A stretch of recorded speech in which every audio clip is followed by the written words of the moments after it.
राम राम दोस्तों। आज हम जिस फिल्म की कहानी सुनाने जा रहे हैं उसका कॉन्सेप्ट इतना अनोखा और फ्रेश है कि आपको पूरी तरह से बांधे रखेगा।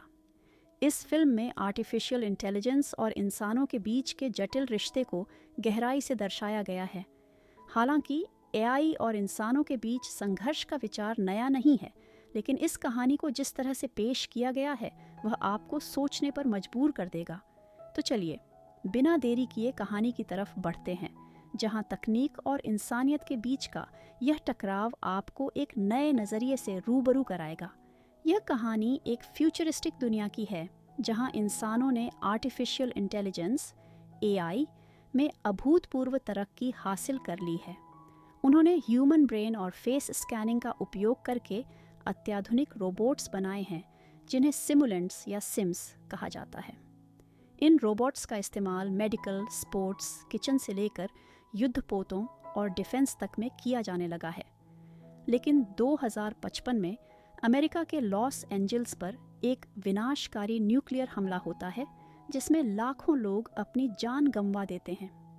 इस हमले का दोष एआई और रोबोट्स पर लगाया जाता है, जिसके चलते सभी वेस्टर्न कंट्रीज में रोबोट्स पर बैन लगा दिया जाता है। हालांकि जापान, ताइवान और भारत जैसे देशों, जो अब न्यू एशिया के अंतर्गत आते हैं, में इनका इस्तेमाल जारी रहता है और यहाँ तक कि रोबोट्स को इंसानों के बराबर का दर्जा भी दिया जाता है।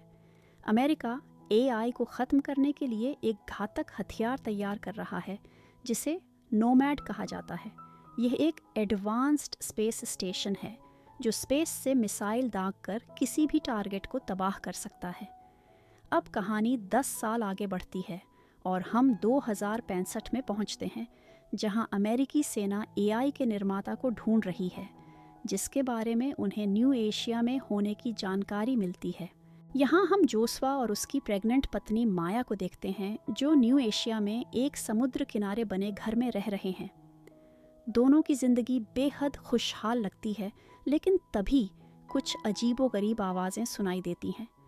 जोस्वा, जो एक आर्टिफिशियल हाथ और पैर रखता है, बाहर झांक कर देखता है। उसी समय कुछ सिमुलेंट गार्ड्स एक अमेरिकन सोल्जर को पकड़कर घर में लाते हैं और उसे बुरी तरह से पीटने लगते हैं, लेकिन वह कुछ भी नहीं बोलता। तभी सिमुलेंट्स का कमांडर हारून कहता है कि अमेरिका ने उनका पता लगा लिया है, इसलिए सभी को जल्द से जल्द वहाँ से निकलना होगा। इस दौरान जोस्वा उस अमेरिकन सोल्जर से अकेले में मिलता है और कहता है कि निर्माता यहाँ नहीं है। वह कमांडर से सब कुछ रोकने की गुजारिश करता है, लेकिन अचानक सिमुलेंट्स और अमेरिकी सेना के बीच जंग छिड़ जाती है।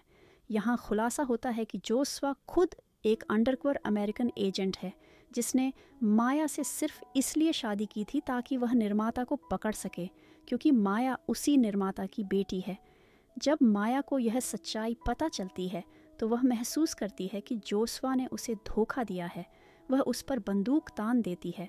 जोस्वा उसे समझाने की कोशिश करता है, लेकिन माया उसकी एक नहीं सुनती और अपने सिमुलेंट दोस्तों के साथ नाव में बैठ जाती है।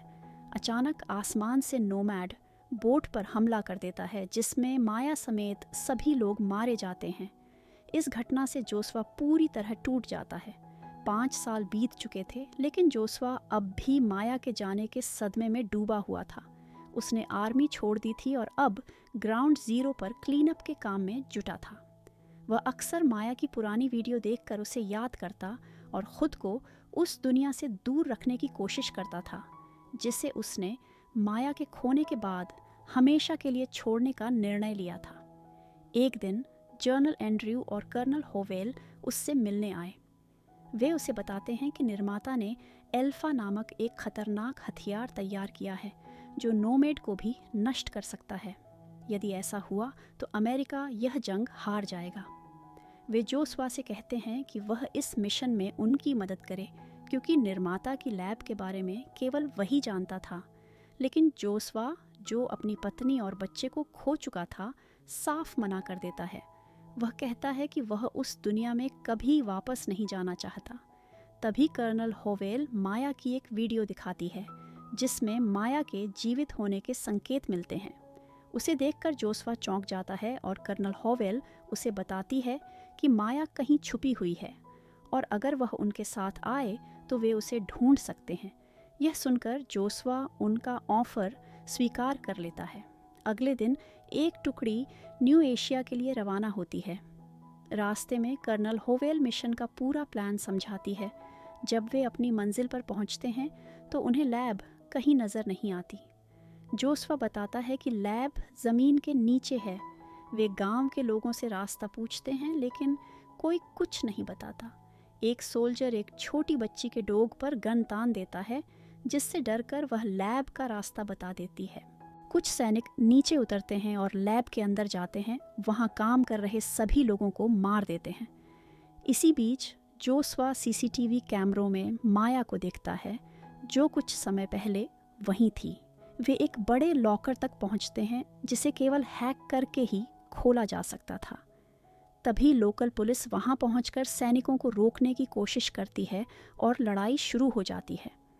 जब सभी सोल्जर लड़ाई में व्यस्त होते हैं, जोस्वा लॉकर खोलने के लिए अंदर जाता है, लेकिन वहां हथियार के बजाय एक छोटी बच्ची होती है जो रोबोटिक सिम्युलेंट होती है।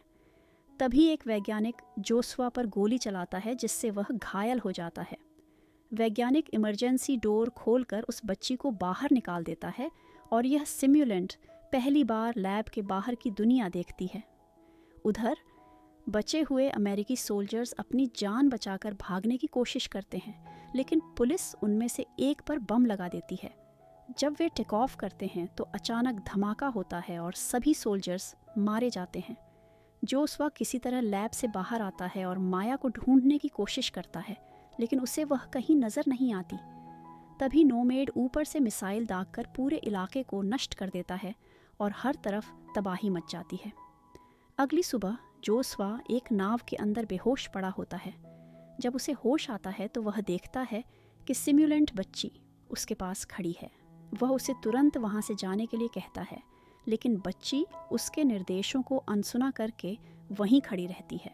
घायल साथी को सहारा देकर वह उसे एक घर के अंदर ले जाता है, लेकिन बच्ची भी उसके पीछे पीछे अंदर चली आती है और टीवी देखने लगती है। जोस्वा गुस्से में टीवी बंद कर देता है, लेकिन बच्ची अपने हाथों का उपयोग कर दूर से ही टीवी को फिर से चालू कर देती है। यह देखकर जोस्वा हैरान हो जाता है और तुरंत कर्नल होवेल से संपर्क करता है। जोस्वा बताता है कि वह घातक हथियार वास्तव में एक छोटी बच्ची है जो फिलहाल उसके पास है। कर्नल होवेल उसे आदेश देती है कि वह तुरंत उस बच्ची को खत्म कर दे, लेकिन जोस्वा उसे मारने से इनकार कर देता है। तभी वह बच्ची अपने हाथ पर एक खास तरह का टैटू बनाती है। ये देखकर जोस्वा चौंक जाता है, क्योंकि ये वही टैटू था जो माया के शरीर पर भी था। जोस्वा बच्ची को माया की एक फ़ोटो दिखाकर उसके बारे में पूछता है। बच्ची जवाब देती है कि माया ध्यानदेंग में है। तभी पुलिस उनके घर को चारों तरफ से घेर लेती है। जोस्वा अपने साथी और बच्ची को लेकर कार में बैठता है, लेकिन कार स्टार्ट नहीं होती। तभी पुलिस उन पर ग्रेनेड फेंकती है, जिसे एक डॉग उठाकर वापस पुलिस की तरफ फेंक देता है। धमाके में कई पुलिस सिम्युलेंट मारे जाते हैं। इसके बाद बच्ची अपनी पावर का इस्तेमाल कर कार को स्टार्ट कर देती है और जोस्वा उन्हें लेकर वहां से भाग जाता है। कुछ दूर जाने के बाद कार खराब हो जाती है और जोस्वा का साथी बीच रास्ते में ही दम तोड़ देता है। दुख और निराशा के बीच जोस्वा बच्ची को एल्फी कहकर पुकारता है और वे दोनों लिफ्ट लेकर शहर की ओर निकल जाते हैं। उधर कर्नल होवेल जोस्वा का पीछा करते हुए उस कार के पास पहुंचती है जहां उसे सिबली की मृत शरीर मिलती है। वह सिबली के माइंड को क्लोन करके एक रोबोट में स्थानांतरित करती है और उससे जोस्वा और एल्फी की लोकेशन के बारे में जानकारी प्राप्त करती है। रोबोट बताता है कि वे शहर की ओर जा रहे हैं। जोस्वा और एल्फी छिपते हुए सिटी की ओर बढ़ते हैं, लेकिन एक चेक पॉइंट पर उन्हें रोक लिया जाता है। गार्ड एल्फी से उसका हेड उतारने के लिए कहता है, जिससे उसकी पहचान की जा सके।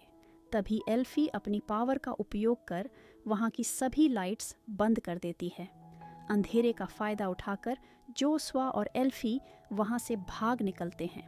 जोस्वा और एल्फी शहर में पहुँचते हैं, जहाँ हर जगह उनके वांटेड होने की खबरें छाई हुई थीं। तभी एक व्यक्ति उन्हें देख लेता है और तुरंत पुलिस को उनके बारे में सूचित करता है। जोशुआ शहर में अपने पुराने दोस्त ड्रयू से मिलता है, जो कभी उसका कमांडिंग ऑफिसर था, लेकिन अब एआई रोबोट बनाने का कारखाना चलाता है। जोशुआ उसे बताता है कि उसने शहर में अपनी पत्नी के रोबोटिक वर्जन देखे हैं और वह चाहता है कि ड्रेयू उसकी लोकेशन ट्रैक करे। दरअसल जब अमेरिकियों को शक हुआ कि माया निर्माता की बेटी है, तो उन्होंने जोशुआ को उसे फंसाने के लिए चुना और एक रिंग दी जिसमें ट्रैकर लगा था। इस ट्रैकर का एक्सेस अभी भी ड्रेयू के पास था, इसीलिए जोशुआ उसकी मदद लेने आया था। जोशुआ उसे एल्फी से मिलवाता है और बताता है कि यह बच्ची किसी भी इलेक्ट्रॉनिक चीज़ को दूर से ही कंट्रोल कर सकती है। ड्रेयू ये देखकर हैरान हो जाता है, क्योंकि उसने आज तक ऐसा रोबोट नहीं देखा था। वह कहता है कि समय के साथ उसकी यह पावर बढ़ती जाएगी और एक दिन उसे रोकना नामुमकिन हो जाएगा। ड्रेयू की गर्लफ्रेंड कामी एल्फी को रूम में लेकर जाती है, जहां वह बैठकर टीवी देखने लगती है। तभी पुलिस बिल्डिंग को चारों तरफ से घेर लेती है और कामी को मारकर एल्फी को अपने कब्जे में ले लेती है। इससे पहले कि वे उसे ले जा पाते, जोशुआ आकर सभी पुलिस वालों को मार देता है, लेकिन इस हमले में ड्रेयू की सिम्युलेंट गर्लफ्रेंड मारी जाती है। जल्द ही पुलिस की एक और टुकड़ी वहां पहुंच जाती है, लेकिन उनके आने से पहले जोशुआ, ड्रेयू और एल्फी वहां से भागने में कामयाब हो जाते हैं। कर्नल हॉवेल और एमसी ब्रैड भी इस बिल्डिंग में आते हैं और उन्हें ड्रेयू की मरी हुई गर्लफ्रेंड मिलती है। हॉवेल उसके सिर को अपने साथ ले जाती है। जोशुआ, ड्रेयू और एल्फी माया की रिंग को ट्रैक करते हुए जोशुआ के पुराने घर पहुंचते हैं। घर के अंदर उन्हें माया की रिंग तो मिलती है, लेकिन माया वहां नहीं होती। तभी कुछ लोग एल्फी को लेने आ जाते हैं और ड्रेयू पर हमला कर देते हैं, जिससे वह बुरी तरह घायल हो जाता है। मरने से पहले ड्रेयू जोशुआ को एक गहरा सच बताता है। माया ही असल में निर्माता है और 5 साल पहले जो हमला हुआ था वह इसलिए हुआ क्योंकि अमेरिका ने यह सच जोशुआ से छिपा रखा था, क्योंकि वह माया से प्यार करता था। ये सुनकर जोशुआ को गहरा झटका लगता है।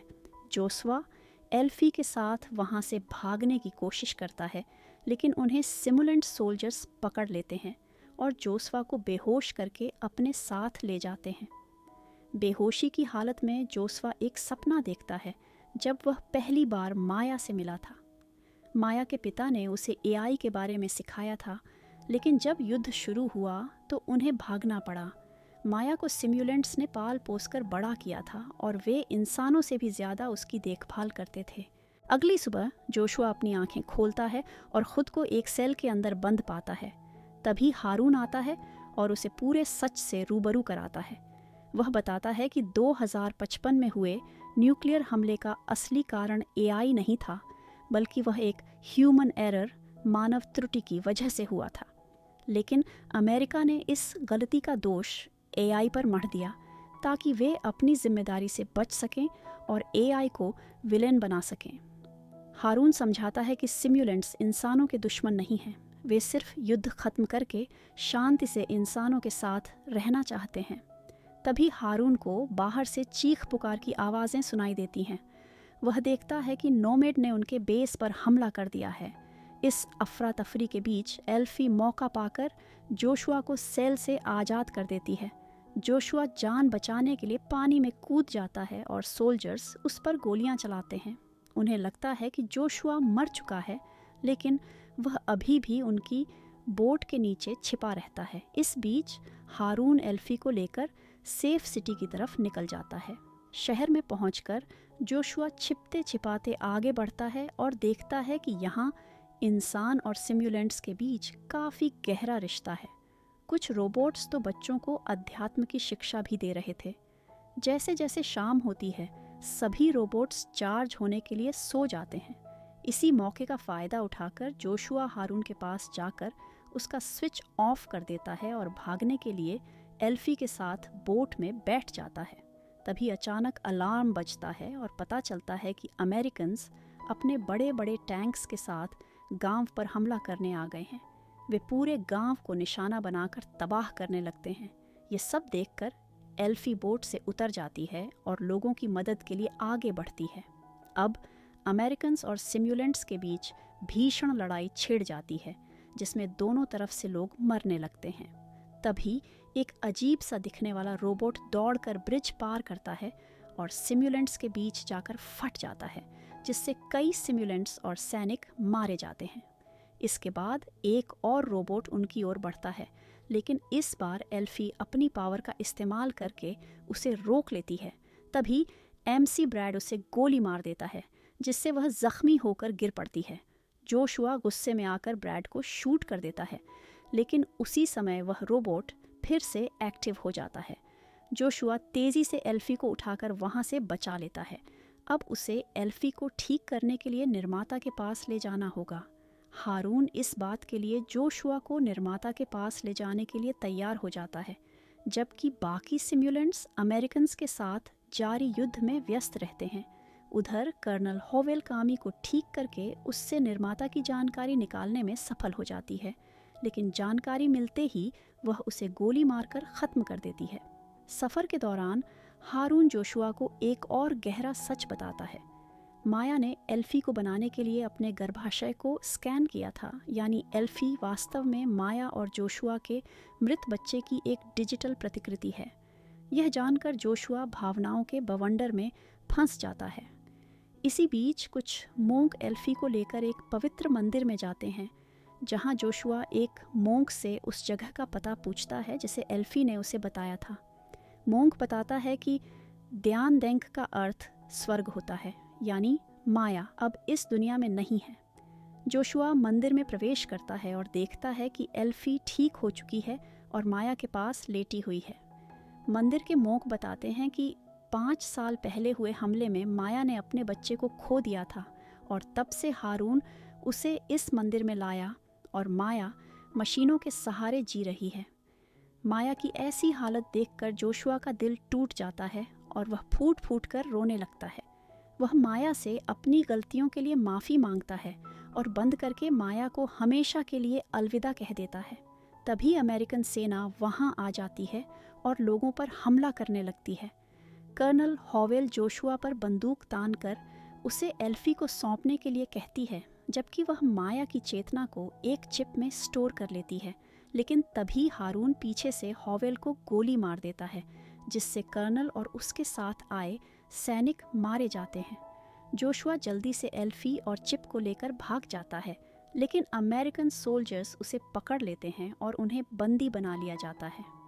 अगले दृश्य में एल्फी को लॉस एंजलिस के आर्मी कैंप में कैद दिखाया जाता है, लेकिन अभी तक वे उससे कोई भी महत्वपूर्ण जानकारी निकालने में असफल रहे हैं। एंड्रयू, जो आर्मी का एक उच्च अधिकारी है, जोशुआ को एल्फी को मारने के लिए गन देकर भेजता है। जोशुआ एल्फी के पास जाता है और उसके कान में कुछ फुसफुसाकर गोली चला देता है, जिससे सभी को लगता है कि एल्फी मर चुकी है। एंड्रयू एल्फी के शव को नष्ट करने का आदेश देता है, लेकिन जोशुआ भी उसके साथ जाता है। बीच रास्ते में एल्फी अचानक फिर से जाग जाती है और अपनी शक्तियों का उपयोग करके कार को पलट देती है, जिससे पूरा रास्ता ब्लॉक हो जाता है। जोशुआ और एल्फी वहाँ से भागते हुए सीधे स्पेस पोर्ट की तरफ जाते हैं। एल्फी अपनी पावर से बोर्डिंग मशीन को हैक कर लेती है, जिससे उन्हें आगे जाने की अनुमति मिल जाती है।